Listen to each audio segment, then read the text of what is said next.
Hello students, BSc part 3 organic chemistry में हम आज एक बहुत इम्पॉर्टेंट चैप्टर स्टार्ट करने जा रहे हैं, ऑर्गेनिक सिंथेसिस वाया इनोलेट्स।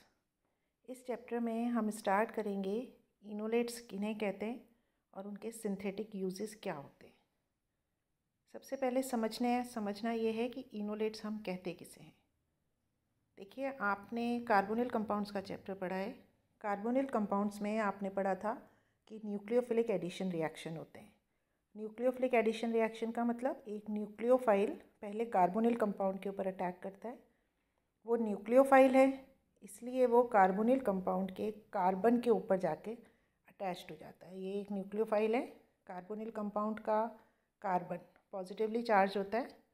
ये न्यूक्लियोफाइल इस पे जाके अटैच्ड हो जाता है और हमको ये प्रोडक्ट मिलता है।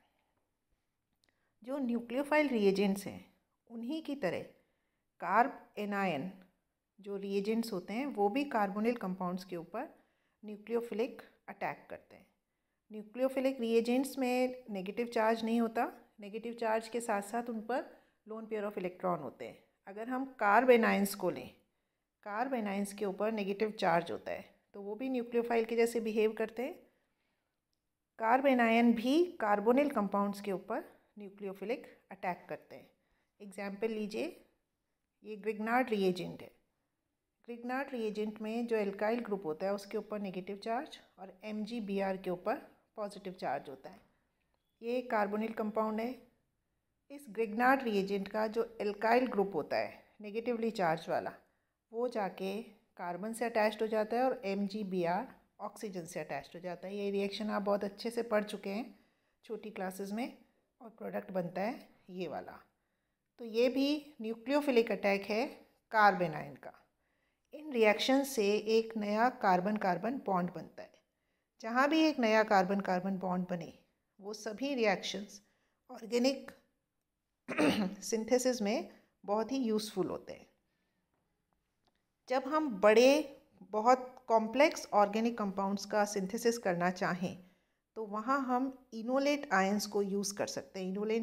इनोलेट आयंस बहुत बड़े कॉम्प्लेक्स ऑर्गेनिक कंपाउंड्स के सिंथेसिस में बहुत ही यूज़फुल होते हैं। अब इनोलेट्स बनते कैसे हैं? इनोलेट्स आयन बनाने के लिए हमको एक बेसिक रिएजेंट लेना होता है। पहले एक बेस के साथ जब हम रिएक्शन कराते हैं, एक कैटालिसिस यूज़ करते हैं, एज कैटलिस्ट यूज़ करते हैं बेस को, तो वो बेस अल्फ़ा हाइड्रोजन ऐसे ऑर्गेनिक कंपाउंड्स, ऐसे कार्बोनिल कंपाउंड जिनके पास अल्फ़ा हाइड्रोजन एटम हो, वो उन अल्फ़ा हाइड्रोजन एटम्स को हटा देते हैं। अब अल्फ़ा हाइड्रोजन एटम हम कहते किसको है? किसी भी कार्बोनिल कंपाउंड में जो, ये देखिए ये कार्बोनिल कंपाउंड है, इस कार्बन पे ये CO बॉन्ड जुड़ा हुआ है। इस CO ग्रुप के साथ जो कार्बन जुड़ा हुआ होता है उसे हम अल्फ़ा कार्बन कहते हैं, और इस अल्फ़ा कार्बन पे जो हाइड्रोजन्स जुड़े होते हैं उन्हें हम अल्फ़ा हाइड्रोजन्स कहते हैं। अल्फ़ा हाइड्रोजन्स को पहले अच्छे से समझ लीजिए। किसी भी कार्बोनिल कंपाउंड में, ये कार्बोनिल कंपाउंड है, इससे जो कार्बन जुड़ा हुआ है वो अल्फ़ा कार्बन, उससे जो हाइड्रोजन जुड़े होते हैं उन्हें हम अल्फ़ा हाइड्रोजन कहते हैं। तो किसी कार्बोनिल कंपाउंड का जो अल्फ़ा हाइड्रोजन होता है वो एसिडिक नेचर का होता है, और एसिडिक नेचर का होता है इसलिए जब हम इसे किसी स्ट्रॉन्ग बेस के साथ रिएक्ट कराते हैं तो ये H+ के फॉर्म में बाहर निकल जाता है। जब ये H+ के फॉर्म में बाहर निकल जाएगा तो बचा क्या रहेगा? एक एनायन। इस एनायन को हम इनोलेट एनायन कहते हैं। ये जो कार्ब एनायन या इनोलेट एनायन बनते हैं, ये एल्किल हैलाइड्स के साथ जब इनका रिएक्शन कराते हैं तो ये न्यूक्लियोफिलिक सब्स्टिट्यूशन रिएक्शन करते हैं और इस जगह के ऊपर, इस CH के ऊपर एक एल्काइल ग्रुप अटैच हो जाता है। इस चीज़ को समझिए इस रिएक्शन में। ये देखिए, ये एक ऐसा कार्बोनिल कंपाउंड है जिसके पास अल्फ़ा हाइड्रोजन्स प्रेजेंट है। इस कंपाउंड का रिएक्शन जब हम एक बेस के साथ कराते हैं तो ये बेस इस H+ को बाहर निकाल देता है। यहाँ से H+ बाहर निकल गया, बचेगा क्या? इस कार्बन के ऊपर नेगेटिव चार्ज। ये बन गया इनोलेट एनायन, ये इनोलेट एनायन, और यहाँ पे C2H5OH बन। नेक्स्ट स्टेप में ये इनोलेट एनायन जब किसी एल्काइल हैलाइड के साथ रिएक्शन करता है तो इस एल्काइल हैलाइड से ये HBr बाहर निकल जाता है और ये CH3 के ऊपर देखिए पॉजिटिव चार्ज है, इस कार्बन के ऊपर नेगेटिव चार्ज है, तो ये CH3 इस कार्बन से आके जुड़ जाता है। ये देखिए ये CH3 इस कार्बन से जुड़ गया, Br- बाहर निकल गया। इसको हम कहते हैं एल्काइलेशन रिएक्शन। एक एल्काइल ग्रुप आके जुड़ गया, इसलिए हम इसको कहते हैं एल्काइलेशन रिएक्शन। इसमें इनोलेट कार्बन के साथ एक एल्काइल ग्रुप आके जुड़ा है। ये बेसिक रिएक्शन है। अभी अब इस चैप्टर को आगे पढ़ेंगे तो आप समझेंगे इसी रिएक्शन को यूज़ करके हमें सिंथेसिस करना है दूसरे बड़े कंपाउंड्स का। अब पहले अल्फा हाइड्रोजन की एसिडिटी को समझिए। अभी हमने बोला कि अल्फा हाइड्रोजन जो होते हैं, अल्फा हाइड्रोजन हमने किन्हें कहा था, जो अल्फा कार्बन से जुड़े थे। अल्फा कार्बन किन्हें कहा था, जो CO कार्बोनिल कार्बन के साथ डायरेक्टली अटैच थे, वो अल्फा कार्बन, उनसे जुड़े हाइड्रोजन अल्फा हाइड्रोजन। एक कार्बोनिल कंपाउंड की अल्फा पोजीशन पे जो हाइड्रोजन होता है वो एसिडिक होता है। क्यों एसिडिक होता है? क्योंकि प्रोटॉन को जब त्याग देता है, कोई भी कार्बोनिल कंपाउंड जब प्रोटॉन को बाहर निकाल देता है तो जो एनायन बनता है वो रेजोनेंस से स्थायी हो जाता है, स्टेबलाइज हो जाता है। ये देखिए ये CO ग्रुप, इससे जुड़ा हुआ कार्बन अल्फा कार्बन, ये हाइड्रोजन अल्फा हाइड्रोजन। इसका हमने बेस के साथ रिएक्शन किया, ये अल्फा हाइड्रोजन बाहर निकल गया, यहाँ पे बना एक एनायन, इनोलेट एनायन। ये इनोलेट एनायन रेजोनेंस करता है। यहाँ पे आपको ये रेजोनेंस बहुत क्लियरली दिख रहा है। ये माइनस चार्ज आ गया इधर और ये पाई इलेक्ट्रॉन्स आ गए इधर। यहाँ ये बन गया इनोलेट, ये इन, और ये अगर यहाँ एक एच जुड़ जाएगा तो बन जाएगा ओल। तो ये इनोल है और क्योंकि एनायन है इसलिए हम इसको कहते हैं इनोलेट एनायन। तो ये रेजोनेंस के द्वारा स्थायीकृत हो जाता है, स्टेबलाइज हो जाता है। अब देखिए कौन सा कीटोनिक कंपाउंड, कौन सा कार्बोनिल कंपाउंड कितना ज़्यादा एसिडिक होता है। एसिडिक होने का मतलब वो कितनी आसानी से H+ आयन को बाहर निकाल देता है। ये हम उसके pKa वैल्यू से पता कर सकते हैं। pKa की वैल्यू जितनी ज़्यादा होगी उस कंपाउंड की एसिडिटी उतनी ही कम होगी। इस चीज़ को याद कर लीजिए। pKa वैल्यू जिन कीटोनिक कंपाउंड्स की जितनी ज़्यादा होगी उसकी एसिडिटी उतनी ही कम होगी। सबसे पहले देखिए एसीटोन। ये एसीटोन का अल्फा हाइड्रोजन है, इस CO के साथ ये डायरेक्टली अटैच्ड है। इसकी pKa वैल्यू 20 है। Next ethyl acetate. Ethyl acetate का ये अल्फा हाइड्रोजन है, CO के साथ डायरेक्टली ये कार्बन जुड़ा है और इस कार्बन से ये हाइड्रोजन जुड़ा है। इसके pKa की वैल्यू 25। डाइथाइल मेलोनेट, ये इसका अल्फा हाइड्रोजन है, दो CO के बीच में ये है, इसकी pKa की वैल्यू 13। इथाइल एसिटोएसीटेट की 11, 2,4 पेंटेन डायोन की 9 और इथाइल साइनोएसीटेट की भी 9। pKa की वैल्यू यहाँ आपको दिख रही है, इथाइल एसीटेट की सबसे ज़्यादा है, मतलब ये लीस्ट एसिडिक है, सबसे कम एसिडिक नेचर है इसकी। और सबसे स्ट्रॉन्ग एसिड यहाँ पे ये दोनों है, 5th और 6th नंबर के कंपाउंड। pKa की वैल्यू जितनी ज़्यादा एसिडिटी उतनी ही कम। आगे समझिए, यहाँ देखिए एक कार्बोनिल ग्रुप जिस कंपाउंड के अंदर होता है, जैसे कीटोन, एस्टर, वो सब के सब बहुत ही वीक एसिड होते हैं। इनकी pKa की वैल्यू से पता चल रहा है ये सभी वीक एसिड हैं। इन यौगिकों को, इन कंपाउंड्स को जब हम किसी बेस के साथ, एल्कोक्साइड के साथ इनोलेट आयन में चेंज हम इनको ईजीली नहीं कर सकते। क्यों नहीं कर सकते? यहाँ पे देखिए ये जो कंपाउंड है उसकी pKa की वैल्यू 20 है। ये इसका अल्फा हाइड्रोजन है, CO के साथ जुड़े हुए कार्बन और इससे जुड़ा हाइड्रोजन। इसको जब हम एल्कोक्साइड के साथ, ये एक बेस है, एल्कोक्साइड के साथ इसका रिएक्शन कराते हैं, ये इनोलेट आयन बना, साथ में बना एल्कोहल। एल्कोहल के pKa की वैल्यू 16 है, इसके pKa की वैल्यू 20 है। इन दोनों को देख के क्या पता चल रहा है कौन ज़्यादा स्ट्रॉन्ग एसिड है? जिसकी pKa की वैल्यू कम है वो स्ट्रॉन्गर एसिड है, मतलब यहाँ पे एल्कोहल स्ट्रॉन्गर एसिड है, तो यहाँ एल्कोहल के बनने की संभावना कम रहेगी और ये जो कंपाउंड है इसके बनने की संभावना ज़्यादा रहेगी। मतलब यहाँ फॉरवर्ड रिएक्शन कम होगा, बैकवर्ड रिएक्शन ज़्यादा होगा, क्योंकि ये स्ट्रॉन्ग एसिड है इसके कंपैरिजन में। इसलिए ये H+ आयन ज़्यादा इजीली, ज़्यादा पहले रिलीज़ करना चाहेगा। जब ये H+ आयन रिलीज़ करना चाहेगा तो डेफिनेटली C2H5OH से C2H5O- बनेगा। इसलिए जो बैकवर्ड रिएक्शन है वो ज़्यादा तेज़ी से होगी, फॉरवर्ड रिएक्शन कम होगी। इसी तरह दूसरा एग्जाम्पल लीजिए। ये देखिए, जब जिसके pKa की वैल्यू 25 है, इथाइल एसीटोएसीटेट, इसका जब हम किसी बेस के साथ रिएक्शन कराते हैं फिर से अल्कोहल बनता है। अल्कोहल के pKa की वैल्यू 16 है, इसकी 25 है। यहाँ फिर से अल्कोहल स्ट्रॉन्गर बेस एसिड है, इसलिए यहाँ भी फॉरवर्ड रिएक्शन कम, बैकवर्ड रिएक्शन ज़्यादा होगी और बजाय इनोलेट आयन के बेस ही बनना प्रेफर करेगा। जब ऐसे कंपाउंड्स जिनके pKa की वैल्यू ज़्यादा होती है, इनको हम इनोलेट आयन में कन्वर्ट करना चाहते हैं, मतलब इनके अल्फ़ा हाइड्रोजन्स को हम बाहर निकालना चाहते हैं, तो हमें बेस के फॉर्म में स्ट्रॉन्ग बेस लेने पड़ते हैं, जैसे एमाइड।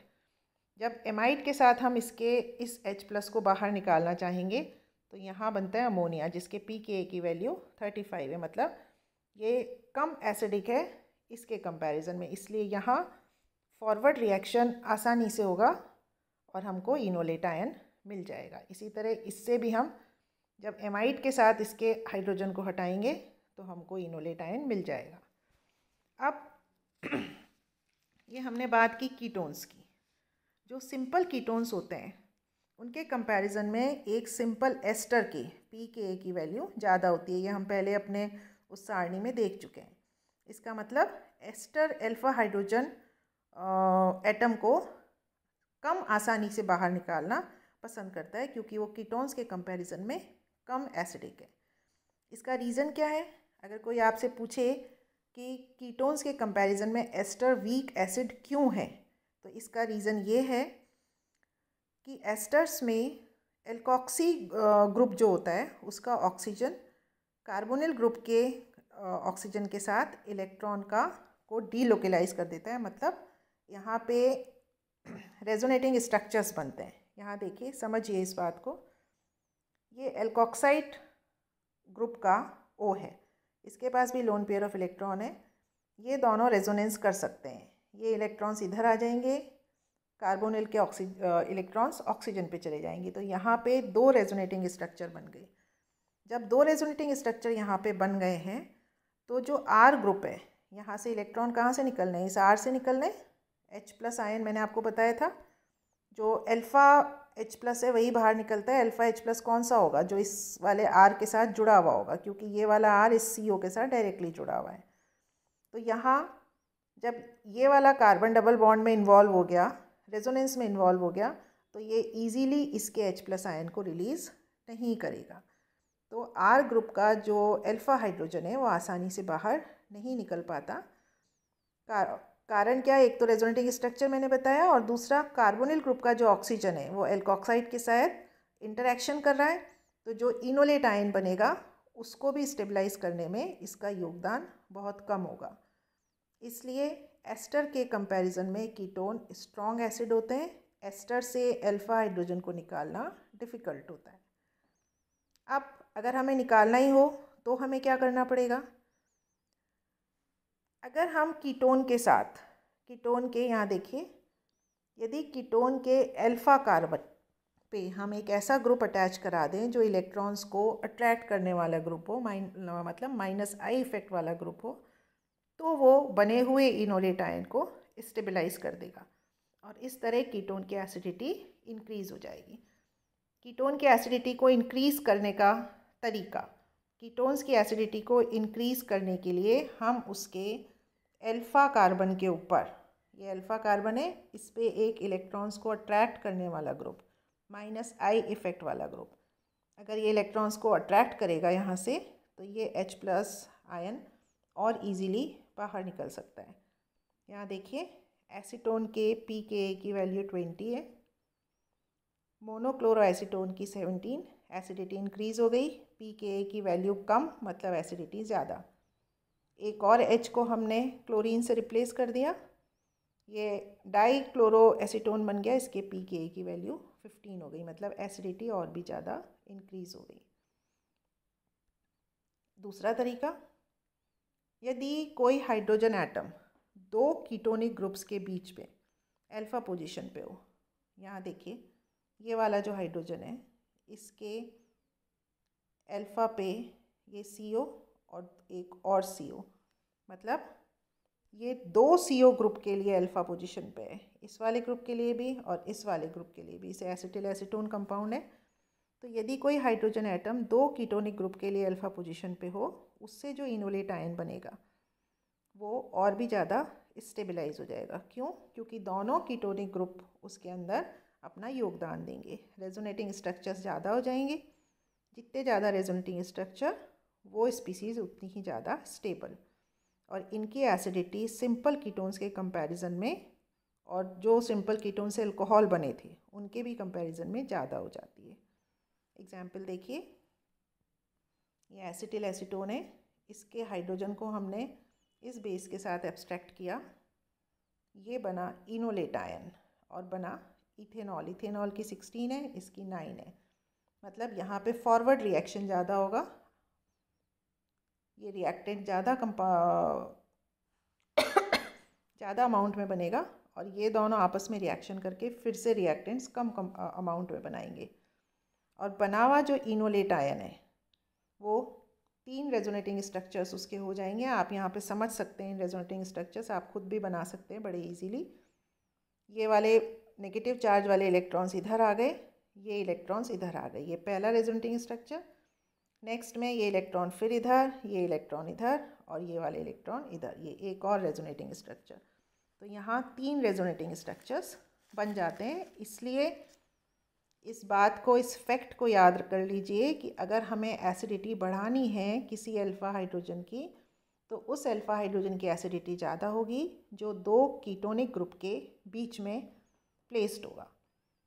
यदि कार्बोनिल ग्रुप के जगह पे हम कोई भी दूसरा एक और स्ट्रॉन्ग इलेक्ट्रॉन अट्रैक्ट करने वाला ग्रुप जोड़ दें, तो भी अल्फ़ा हाइड्रोजन की एसिडिटी इंक्रीज़ हो जाती है। एग्जाम्पल देखिए, यहाँ हमने, ये है मिथाइल साइनाइड, यहाँ पे CO ग्रुप की जगह CN ग्रुप है। CN ग्रुप भी इलेक्ट्रॉन अट्रैक्ट करने वाला ग्रुप है। इसको भी जब हम बेस के साथ रिएक्शन करते हैं, इस CN के साथ जुड़ा हुआ कार्बन ये है अल्फ़ा कार्बन, और इसका हाइड्रोजन ये है अल्फ़ा हाइड्रोजन, तो ये वाला अल्फ़ा हाइड्रोजन भी एसिडिक हो जाता है। और C2H5O किसी बेस के साथ रिएक्शन करने पे हमें फिर से ये आयन मिलता है, एक एनायन मिलता है, ये देखिए, जो भी रेजोनेंस से स्टेबलाइज हो जाता है। यहाँ पे इस साइनाइड की, मिथाइल साइनाइड की pKa की वैल्यू 25 थी, इसकी 16 है। ये स्ट्रॉन्गर एसिड है, इसलिए यहाँ भी फॉरवर्ड रिएक्शन मुश्किल होगा, बैकवर्ड रिएक्शन ज़्यादा इजीली होगा। अब फॉरवर्ड रिएक्शन को इंक्रीज़ करना, इसकी एसिडिटी को बढ़ाने का तरीका, साइनाइड ग्रुप्स की संख्या को बढ़ा दीजिए। हमने पहले Cl से आपको एग्जाम्पल समझाया था, एसीटोन में हमने क्लोरीन ग्रुप को अटैच कराया था, तो जैसे जैसे क्लोरीन की संख्या बढ़ रही थी एसिडिटी भी इंक्रीज़ हो रही थी। सेम बात मिथाइल साइनाइड में भी CN की संख्या को बढ़ाते जाइए। ये देखिए, इसकी एसिडिटी pKa की वैल्यू 25, डाईसाइनो की 11 और ट्राईसाइनो की 1 हो गई, मतलब ये बहुत ज़्यादा एसिडिक हो गया, बहुत ईजीली H+ आयन को रिलीज़ कर पाएगा। यहाँ आपको मैंने यहाँ तक समझाया कि अल्फ़ा हाइड्रोजन की एसिडिटी क्या होती है। अब हम पढ़ना स्टार्ट करेंगे कि इस एसिडिटी का, अल्फ़ा हाइड्रोजन की एसिडिटी का सिंथेटिक यूज़ क्या है। सिंथेटिकली हम इसको कैसे यूज़ करके कंपाउंड्स का, बड़े कंपाउंड्स का, कॉम्प्लेक्स कंपाउंड का सिंथेसिस कर सकते हैं। हमारे काम के जो कंपाउंड्स हैं, डाई इथाइल मैलोनेट और इथाइल एसीटोएसीटेट, ये दो बहुत ही इम्पॉर्टेंट कंपाउंड्स हैं जिनसे इनोलेट आयन बनाया जा सकता है, और इनसे बने हुए इनोलेट आयन को यूज़ करके हम ऑर्गेनिक सिंथेसिस कर सकते हैं। इन दोनों के ही अल्फ़ा हाइड्रोजन अल्कोहल से ज़्यादा एसिडिक होते हैं, इसलिए आसानी से इनोलेट आयन में कन्वर्ट हो जाते हैं। और एल्कोक्साइड आयन, किसी भी इथॉक्साइड एल्कोक्साइड आयन को हम यूज़ करके इन्हें इनोलेट आयन में कन्वर्ट कर सकते हैं। अब इसको समराइज़ करें तो देखिए,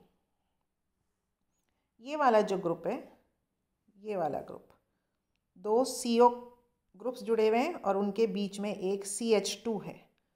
इस ग्रुप के हाइड्रोजन परमाणु, जो हाइड्रोजन एटम्स हैं, उनकी एसिडिक रिएक्टिविटी बहुत ज़्यादा होती है और इसको ही हम यूज़ करने वाले हैं अपने ऑर्गेनिक सिंथेसिस में। इस ग्रुप को आपको अच्छे से याद कर लेना है। इसके हाइड्रोजन एटम की एसिडिटी, उसकी एसिडिक रिएक्टिविटी को हम यूज़ करके ऑर्गेनिक सिंथेसिस करेंगे। ये देखिए आगे, ये है di ethyl malonate, malonic ester. सबसे पहले देखिए, ये मैलोनिक एस्टर है, CH2, उसके दोनों तरफ 2 COOH ग्रुप जुड़े हुए हों, उसको हम मैलोनिक एसिड कहते हैं। मैलोनिक एसिड के से हम एस्टर बना सकते हैं, H को हटा के C2H5 लग गया। ये है डाई इथाइल मैलोनेट, C2H5 इधर भी लग गया, C2H5 इधर भी लग गया। इसके pKa की वैल्यू है 13।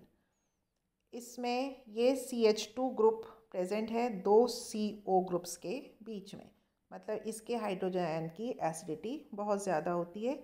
इसको आसानी से इनोलेट आयन में कन्वर्ट किया जा सकता है। हमने यहाँ पे इथॉक्साइड आयन के साथ इसका रिएक्शन किया। इथॉक्साइड आयन के साथ जब हमने रिएक्शन किया तो ये H+ बाहर निकल गया, इस पर माइनस चार्ज आ गया और हमको ये मिला इनोलेट आयन। साथ में बना एल्कोहल, 16 है इसकी 13 है, इसलिए यहाँ पे फॉरवर्ड रिएक्शन बहुत आसानी से हो सकता है। ये था डाईइथाइल मैलोनेट। दूसरा है इथाइल एसीटोएसीटेट। यहाँ फिर से ये देखिए, CH2 ग्रुप 2 CO ग्रुप्स के बीच में प्रेजेंट है। फिर से इथॉक्साइड आयन के साथ हमने इसका रिएक्शन किया, ये वाला H+ के फॉर्म में बाहर चला गया, ये बन गया इनोलेट आयन। ऐसे CH2 ग्रुप जो 2 इलेक्ट्रॉन अट्रैक्ट करने वाले ग्रुप्स के बीच में मौजूद होते हैं, यहाँ पे CO ग्रुप्स के बीच में, इसको हम रिएक्टिव मिथाइलिन ग्रुप कहते हैं, एक्टिव मिथाइलिन ग्रुप कहते हैं, जो 2 कार्बोनिल ग्रुप्स या किन्हीं भी इलेक्ट्रॉन अट्रैक्ट करने वाले ग्रुप्स के बीच में हों। कुछ एग्जाम्पल्स, साइनोएसिटिक एस्टर, ये है मैलोनिक एस्टर। मैलोनिक एस्टर में 2 CO के बीच में ये CH2 ग्रुप है। रेजोनेटिंग स्ट्रक्चर्स आप अपने आप बना सकते हैं, ये वाले भी O- बन सकता है, ये भी O- बन सकता है, यहाँ पे अगर माइनस ग्रुप हो, इसको हम कहते हैं ये वाला जो CH2 ग्रुप है ये रिएक्टिव है, एक्टिव है। एसिटोएसिटिक एस्टर में देखिए सेम बात, समझ सकते हैं आप इसको देखकर।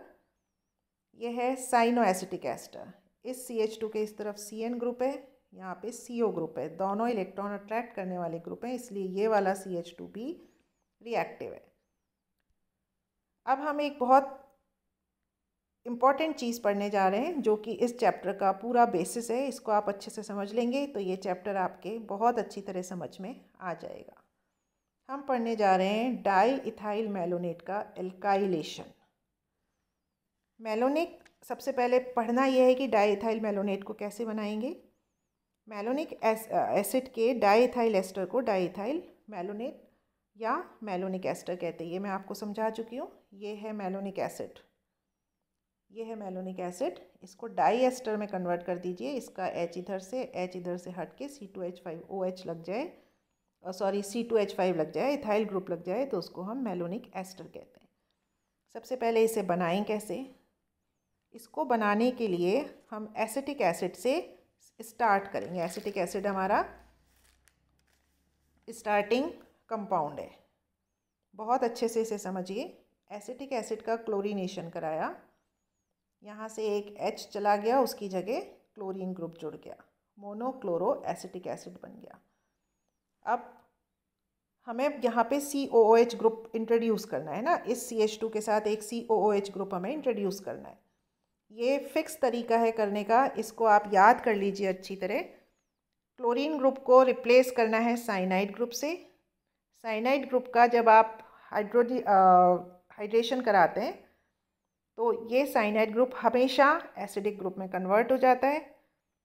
जब हम एसिडिक ग्रुप का यहाँ पे C2H5OH के साथ रिएक्शन कराते हैं, एसिड का अल्कोहल के साथ रिएक्शन कराते हैं, तो एस्टर बन जाता है। ये बन गया मैलोनिक एस्टर। फिर से समझिए, फिक्स तरीका, एसिटिक एसिड का क्लोरीनेशन कराइए, क्लोरो ग्रुप इंट्रोड्यूस हो गया, इसको रिप्लेस कराइए साइनाइड से, साइनो ग्रुप इंट्रोड्यूस हो गया। इसका हाइड्रोलिसिस कराइए, हाइड्रोलिसिस कराने पे हमेशा CN ग्रुप एसिडिक ग्रुप में कन्वर्ट हो जाता है, कार्बोक्सिलिक ग्रुप में कन्वर्ट हो जाता है। अब आप किसी भी एसिड का रिएक्शन अल्कोहल के साथ कराएंगे तो वो एस्टर में कन्वर्ट हो जाता है। ये बन गया हमारा मैलोनिक एस्टर। ये मैलोनिक एस्टर एक बहुत ही इम्पॉर्टेंट रिएजेंट है और इससे यूज़ करके इससे स्टार्ट करके हम बहुत सारे जो डिज़ायर्ड एसिड्स हैं, जो भी एसिड हम बनाना चाहते हैं, उन एसिड्स का सिंथेसिस हम कर सकते हैं। किस तरह से बनाएंगे इससे हम कोई भी एसिड, इसका भी एक बिल्कुल फिक्स सीक्वेंस है। इसको अगर आपने समझ लिया तो आप अपनी मर्जी से कोई भी एसिड, कोई भी सिंथेटिक कंपाउंड मैलोनिक एस्टर से बना सकते हैं। ये सीक्वेंस बिल्कुल फिक्स सीक्वेंस है, समझिए। सबसे पहले हमको कराना होता है इसका एल्काइलेशन। ये मैं पहले आपको बता चुकी हूँ। एल्काइलेशन कराने के लिए सब पहले हम एक बेस के साथ रिएक्शन करते हैं, इनोलेट आयन बन जाता है। इनोलेट एनायन का जब हम एल्काइल हैलाइड के साथ रिएक्शन कराते हैं तो एल्काइलेशन हो जाता है। जो भी एल्काइल ग्रुप हम इंट्रोड्यूस कराना चाहते हैं उसी एल्काइल हैलाइड के साथ आप इसका रिएक्शन करा दीजिए। ये एल्काइलेशन हो गया। नेक्स्ट स्टेप में हम इसका हाइड्रोलिसिस कराते हैं। जब आप एस्टर का हाइड्रोलिसिस कराएंगे तो वह एसिड में कन्वर्ट हो जाता है, 2 एसिड ग्रुप यहाँ पे बन जाएंगे। उसके बाद आप उसको हीट कीजिए। जब किसी कार्बन से 2 एसिडिक ग्रुप जुड़े हुए होते हैं, हीट कराने पे एक acidic group carbon dioxide gas बन के बाहर निकल जाता है और मोनो कार्बोक्सिलिक एसिड बन जाते हैं। इसको डिटेल में समझेंगे अब। ये जो अभी आपको पूरा सीक्वेंस मैंने बताया, ये पूरा सीक्वेंस 4 स्टेप्स में पूरा होता है। फर्स्ट स्टेप, अच्छे से समझिए इस चीज़ को। फर्स्ट स्टेप में हमने इस एस्टर का किसी भी बेस के साथ, एल्कोक्साइड आयन के साथ रिएक्शन कराया। जब हम इसका एल्कोक्साइड आयन के साथ रिएक्शन कराते हैं तो वो इस H+ को, जो कि एसिडिक था, उसको बाहर निकाल देता है और हमको इनोलेट एनायन मिलता है। ये है इनोलेट एनायन, जो कि रेजोनेटिंग स्ट्रक्चर देके रेजोनेंस करके स्टेबलाइज हो जाता है। ये रेजोनेटिंग स्ट्रक्चर मैं आपको पहले समझा चुकी हूँ, ये सेल्फ एक्सप्लेनेटरी है, आप इसको आराम से कर सकते हैं। ये माइनस चार्ज इधर डबल बॉन्ड में आ गया, ये यहाँ पे ऑक्सीजन पे चला गया। नेक्स्ट ये यहाँ पे ये बन गया। नेक्स्ट में फिर से यहाँ पे जो माइनस चार्ज था वो यहाँ, ये डबल बॉन्ड इस तरफ शिफ्ट हो गया और इस वाले कार्बोनिल के ऑक्सीजन के ऊपर नेगेटिव चार्ज आ गया। तो 3 रेजोनेटिंग स्ट्रक्चर यहाँ पे बनते हैं और ये इनोलेट एनायन स्टेबलाइज हो जाता है। नेक्स्ट स्टेप में, सेकंड में, जो सोडियम लवण बने थे, सोडियम सॉल्ट्स बने थे, अब हमें कराना है एल्काइलेशन। ये सोडियम सॉल्ट्स किसी भी हेलोजन के डेरिवेटिव के साथ इसकी क्रिया, इसका रिएक्शन कराते हैं। SN2 रिएक्शन होता है, सोडियम हैलाइड बाहर निकल जाता है और जिस भी एल्काइल हैलाइड हमने यूज़ किया था उसका एल्काइल ग्रुप मैलोनिक एस्टर के साथ जाके जुड़ जाता है। यहाँ देखिए, एल्काइल हैलाइड के साथ हमने रिएक्शन कराया इस सोडियम सॉल्ट का, एक सोडियम हैलाइड बाहर निकल गया, ये मोनो एल्किल डेरिवेटिव बन गया। ये जो भी R हम यूज़ करेंगे, जो भी एल्काइल ग्रुप हम यूज़ करेंगे, वो एल्काइल ग्रुप इस इनोलेट एनायन के C- से आके जुड़ जाता है और हमको मोनो एल्किल डेरिवेटिव मिल जाता है। यहाँ हमने एल्काइल हैलाइड ये वाला यूज़ किया। ये एल्काइल हैलाइड जब हम यूज़ करते हैं, साइक्लोहेक्सेन ब्रोमाइड है, तो ये NaBr बाहर निकल गया और ये वाला जो ग्रुप है, ये एल्काइल ग्रुप जो है, वो आके इस C- के साथ अटैच्ड हो गया। ये हमको मोनो एल्काइल डेरिवेटिव बन गया। यहाँ एक बात याद रखना ज़रूरी है, यदि एल्काइल हैलाइड हम टर्शरी नेचर का लेते हैं, ये देखिए ये टर्शरी नेचर का एल्काइल हैलाइड है, टर्शरी कार्बन के साथ Br ग्रुप जुड़ा हुआ है, इस केस में SN2 रिएक्शन नहीं होता, E2 रिएक्शन होता है। ये आप छोटी क्लास में पढ़ चुके हैं। SN2 और E2 एक दूसरे के कॉम्पिटिटर्स होते हैं। SN2 की जगह E2 रिएक्शन होता है और जो हम चाहते हैं मोनो एल्काइल, वो नहीं बनता बल्कि एक एल्कीन बन जाती है। तो ये रिएक्शन टर्शरी एल्काइल हैलाइड के लिए नहीं है। थर्ड स्टेप, अब हमारे पास एल्काइल मोनो एल्काइल डेरिवेटिव बन गया। अब इस मोनो एल्काइल डेरिवेटिव का हम जल अपघटन कराते हैं, हाइड्रोलिसिस कराते हैं। हाइड्रोलिसिस कराने पे एस्टर ग्रुप से कार्बोक्सिलिक ग्रुप कन्वर्ट हो जाता है। जब भी हाइड्रोलिसिस कराएंगे एस्टर ग्रुप कार्बोक्सिलिक ग्रुप में कन्वर्ट हो जाएगा, मोनो एल्किल मैलोनिक एसिड बन गया। जब किसी कार्बन से 2 COH ग्रुप जुड़े हुए होते हैं, इसको हम गर्म करते हैं तो एक COOH ग्रुप कार्बन डाइऑक्साइड के फॉर्म में बाहर निकल जाता है और हमको मिलता है मोनो कार्बोक्सिलिक एसिड। ये है 4th स्टेप। इन 4 स्टेप्स को यूज़ करके आप मैलोनिक एस्टर से जो भी एसिड बनाना चाहें वो बहुत आसानी से बना सकते हैं। कुछ एग्जाम्पल्स हम लेते हैं। सबसे पहले हम आपको समझाएंगे मोनो और डाई एल्काइल मैलोनिक एसिड का सिंथेसिस किस तरह से कराया जा सकता है। आप खुद ट्राई करेंगे ये करने का, बहुत ही ईजी है। मोनो और डाई एल्काइल मैलोनिक एस्टर हमें हाइड्रोलिसिस से कंपाउंड मिल जाते हैं। सबसे पहले देखिए इथाइल मैलोनिक एसिड। जब आपको कोई कंपाउंड दिया जाए कि आपको ये बनाना है तो सबसे पहले आप उसका स्ट्रक्चर देखिए और मैलोनिक एस्टर का स्ट्रक्चर देखिए। मैलोनिक एस्टर यहाँ CH2 होता है और यहाँ COOC2H5 COOC2H5। तो हमें C2H5 को हटाना है और यहाँ पे देखिए यहाँ CH2 होता है, उसका एक H+ बाहर निकल जाएगा और यहाँ जो भी अटैच्ड है, जो भी एल्काइल ग्रुप अटैच्ड है, आप वही एल्काइल हैलाइड लेंगे एल्काइलेशन कराने के लिए। ये मैलोनिक एस्टर, सबसे पहले एक इथॉक्साइड आयन से हमने इसके H+ को हटाया, फिर एल्काइल हैलाइड, यहाँ देखिए C2H5 हमें इंट्रोड्यूस करना है, इसलिए हमने इथाइल आयोडाइड लिया। ये C2H5 यहाँ पे आके जुड़ गया। नेक्स्ट, अब ये ग्रुप C2H5 हटाना है, एस्टर ग्रुप से हमको एसिडिक ग्रुप में कन्वर्ट करना है। उसके लिए आपको बताया था हाइड्रोलिसिस कराइए, आपने हाइड्रोलिसिस कराया और बन गया इथाइल मैलोनिक एस्टर। आप यही बनाना चाहते थे। Second, di methyl malonic ester. फिर से इस कार्बन से CH2 होता है यहाँ पे मैलोनिक एस्टर में, ये मैलोनिक एस्टर है, इसमें CH2 था, इसके दोनों हाइड्रोजन्स को रिप्लेस करना है मिथाइल ग्रुप के साथ। 2 स्टेप्स में रिएक्शन हो जाएगा।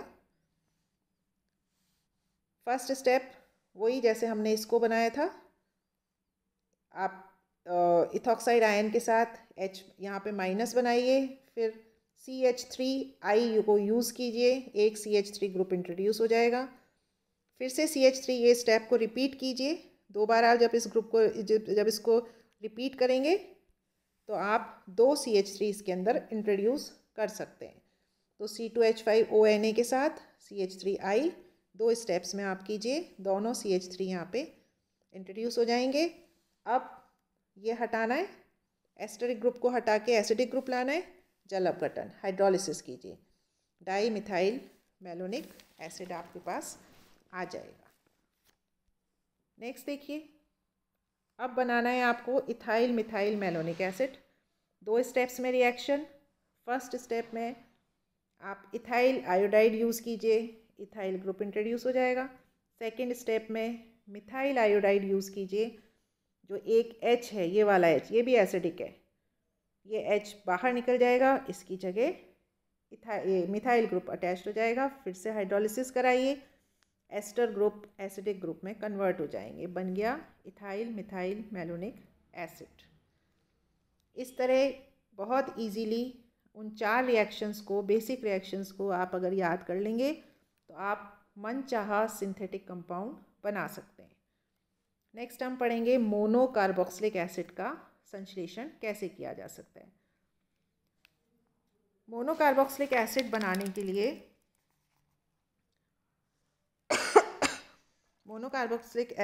के लिए एक सिंपल सा बेसिक चीज़ आपको यूज़ करनी है। कंपाउंड में से जो भी आपको कंपाउंड दिया जाता है, जैसे यहाँ पे ब्यूटेनोइक एसिड आपको बनाना है, इसमें से इस CHCOOH ग्रुप को अलग कर लीजिए। फिर देखिए कौन कौन से ग्रुप अटैच्ड हैं, उन्हीं को आपको हेलाइड के रूप में, एल्काइल हेलाइड के रूप में यूज़ करना है। यहाँ पे C2H5 ग्रुप है, CH3CH2। तो आप क्या यूज़ करेंगे जब आप यहाँ पे एल्काइलेशन करा रहे हैं? कोई सा भी इथाइल हैलाइड यूज़ करेंगे। जब इथाइल हैलाइड यूज़ करेंगे तो यहाँ पे वही इथाइल ग्रुप आके जुड़ जाएगा। आगे नेक्स्ट यहाँ पे मोनो एसिडिक है ये, मतलब एक COOH ग्रुप को हमें बाहर निकालना है। सबसे पहले इसका हाइड्रोलिसिस करके एस्टर को एसिडिक ग्रुप में कन्वर्ट कीजिए। उसके बाद मैंने आपको बताया था जब एक कार्बन से 2 COH ग्रुप जुड़े हुए हों और एक COH ग्रुप को हमें हटाना हो, सिंपली उसको हीट कीजिए, कार्बन डाइऑक्साइड बाहर निकल जाएगी, ब्यूटेनोइक एसिड आपको प्रोडक्ट मिल जाएगा। नेक्स्ट है di methyl acidic acid. Di methyl acidic acid, di methyl मतलब 2 CH3 ग्रुप आपको इंट्रोड्यूस करने। सिंपल रिएक्शन, आपको कौन सा एल्काइल हैलाइड यूज़ करना है? Methyl halide. 2 स्टेप्स में हो जाएगा। 2 मिथाइल हैलाइड आप यूज़ कीजिए। दोनों H, इसके दोनों H एसिडिक होते हैं, उनकी जगह मिथाइल ग्रुप जुड़ गया। इसका हाइड्रोलिसिस कराइए, एस्टर एसिड में कन्वर्ट हो जाएगा। इसको गर्म कीजिए, एक COH बाहर निकल जाएगा और डाई मिथाइल एसिडिक एसिड जो आप बनाना चाहते थे वो प्रोडक्ट आपको मिल जाएगा। नेक्स्ट है एन वेलेरिक एसिड। यहाँ पे देखिए एन प्रोपाइल ग्रुप जुड़ा हुआ है, तो आपको एल्काइलेशन कराने में एन प्रोपाइल हैलाइड यूज़ करना है। एन प्रोपाइल हैलाइड यूज़ कीजिए। यहाँ का H+ की जगह पे एन प्रोपाइल ग्रुप जुड़ गया। इन दोनों एस्टर्स का हाइड्रोलिसिस कराइए, ये एसिड में कन्वर्ट हो जाएंगे। जब ये एसिड में कन्वर्ट हो जाएंगे आप इसको हीट कीजिए, एक COH बाहर निकल जाएगा और आपको एन वेलेरिक एसिड मिल जाएगा। इसी टेक्निक को, इसी सीक्वेंस को यूज़ करके आप जो भी कंपाउंड बनाना चाहें वो कंपाउंड आप मेलोनिक एस्टर से बना सकते हैं। नेक्स्ट जो हमारा लेक्चर होगा उसमें हम मेलोनिक एस्टर के और सिंथेटिक यूजेस को देखेंगे। इस दौरान आप खुद प्रैक्टिस कीजिए, आपको ज़्यादा इसके अंदर याद करने की ज़रूरत नहीं पड़ेगी, प्रॉब्लम नहीं होगी। आप बेसिक इन 4 रिएक्शंस को यूज़ करके जो भी सिंथेटिक कंपाउंड बनाना चाहें वो सिंथेटिक कंपाउंड बना सकते हैं। Thank you.